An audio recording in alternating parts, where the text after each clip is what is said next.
Hello everyone and welcome to a brand new video, and today one of you wanted me to do a Motorsport Manager 4 save, but you know, we've already been and done that. But that did remind me that Motorsport Manager does actually exist, so I thought to myself, you know what, why don't I actually make a video on this game? So let us jump straight into it. So after naming the title sponsor, team, my manager, we move on to our drivers, and I thought, you know what, I don't remember when, but I apparently did buy the customization on this game, so we're gonna use it and make myself.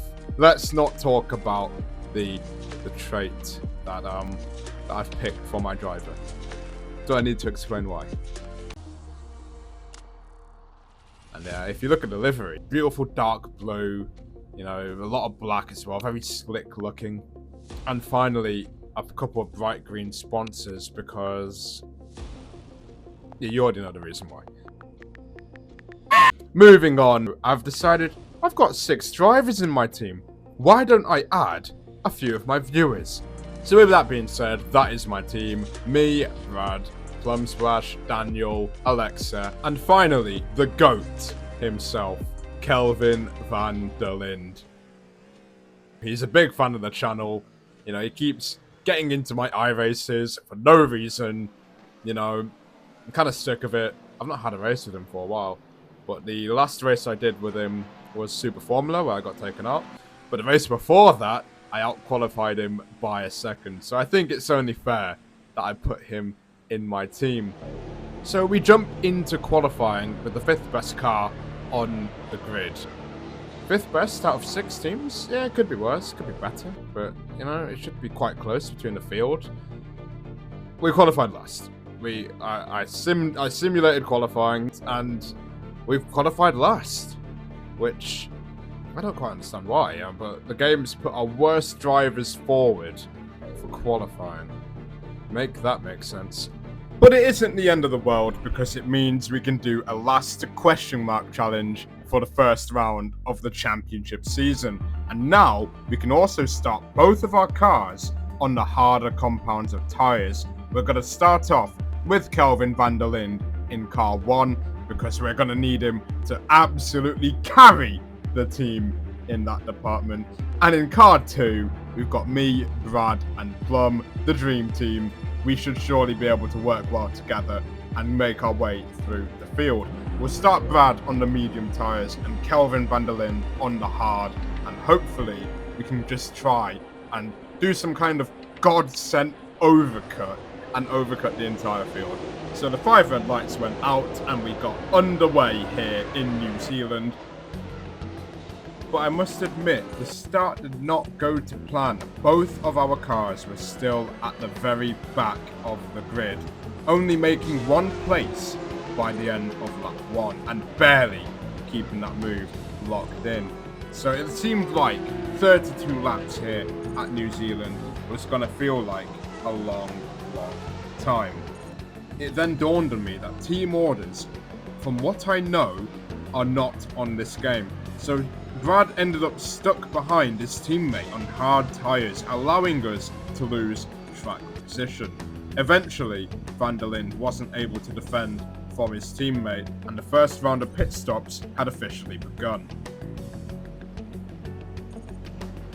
Compared to our rivals, we were always going to do a big overcut and pray that maybe there'd be some kind of safety car or some other kind of intervention that would push us up the field for free. But at this point in time, we're running P2 and P3, looking to try and extend both of the medium tyre and the hard tyre stints. By the end of lap 10, it was time for Brad to go into the pit lane and call it a day and swap with myself. It's time for me to try and salvage what is left of a poor qualifying situation. However, by this point, I'm now thinking that we've kind of cooked here. We're P9, so we're not last with our overcut. We've actually gained a few places here. And van der Linde is currently in the lead of the Grand Prix. But it also dawned on me that there's going to be rain in 11 minutes. So the longer we can go on this hard tyre, the better it will be for when the rain will arrive. So Van der Linde goes into the pit lane for his one and only pit stop. We put on the soft compound tyres, putting Daniel into the car. It will be his job to make up the lost ground on that new, fresh set of soft tyres before the rain comes down. And if you look at what our rivals are doing, their tyres are already burnt out due to pitting too early. So we could be on for a coup of the century.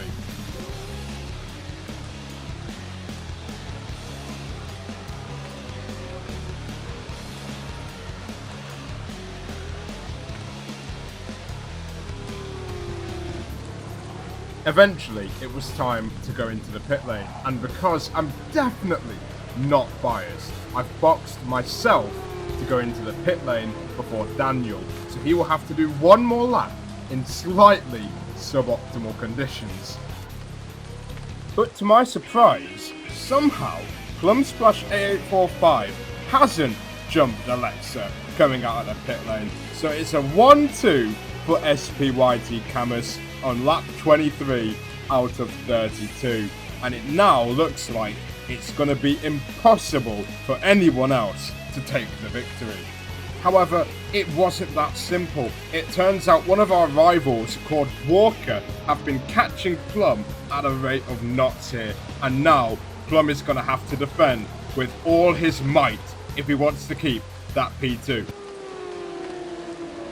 There is a reason why, whenever I play Project Cars 2 with him, this happens. So now, we definitely have a three-way fight for the lead, and thankfully, we do have Alexa out in front. Surely, with the fresher tyres, he will be able to defend the lead with 4 laps to go. It definitely is going to be a brilliant finish to the Grand Prix. And he pitted.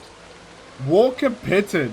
So with 2 laps to go, we're 1-2 again. No rival is going to be able to do anything. And that should be it. We're going to skip over to the final lap now. And Alexa will come through to do a last to first challenge. We will take the win in New Zealand. Plumsplash 8845 will finish in P2. And that is almost as if we've had the Ferrari WEC BOP. That is the end of today's video. Be sure to like and subscribe for more content. And do let me know if you did enjoy the Motorsport Manager 4 video. I don't actually think I'll be doing a series on the game though, because I'm far too lazy to customize every single team to make it like reality again.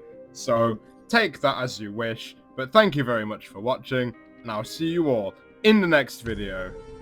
Goodbye. What it really means to live life golden. Yeah, we're golden.